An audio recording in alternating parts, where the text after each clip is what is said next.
අපේ රටේ ජනතාවට පහුගිය දවස්වල මූණ දෙන්න සිද්ධ වෙච්ච ආපදා තත්ත්වය නිසා ගොඩක් දෙනෙක්ට තමන් ඉන්න හිටින තැන් පවා හිමි වුණා. ඉතින් එපික් ලංකා අපි ලොන්ඩ්‍රි මාර්ට් සමග පුංචි වැඩපිළිවෙලක් ආරම්භ කරා.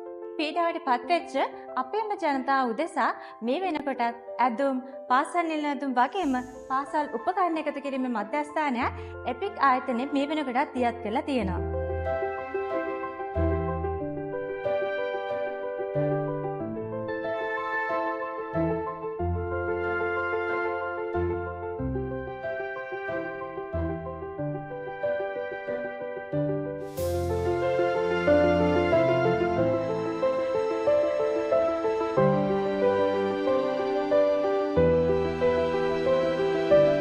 ඉතින් ඔයාලටත් පුළුවන් අලුත් ඇඳුම් වගේම භාවිතයට සුදුසු තත්ත්වයේ පවතින ඇඳුම් අප ආයතනයට ගෙනල්ලා බාර දෙන්න.